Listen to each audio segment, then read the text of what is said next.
Hello everyone, আসসালামু আলাইকুম। কেমন আছেন সবাই? আশা করি সবাই ভালো আছেন। আমরাও আলহামদুলিল্লাহ ভালো আছি।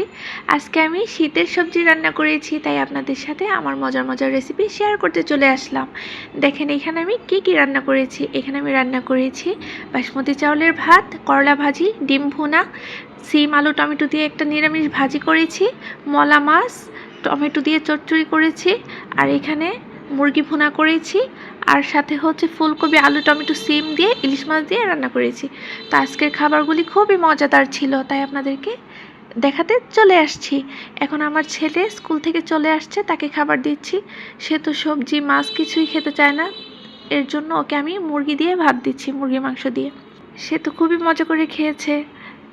তো আজকে সব কিছু মিলিয়ে আলহামদুলিল্লাহ খুবই ভালো ছিল, খাবারগুলি খুবই মজাদার ছিল। তা আপনারাও কে খেতে চান অবশ্যই কমেন্টে জানাবেন। সবার দাওয়াত রইল আমার বাসায়, অবশ্যই চলে আসবেন। সবাই ভালো থাকবেন, সুস্থ থাকবেন। আল্লাহ হাফিজ, আসসালামু আলাইকুম।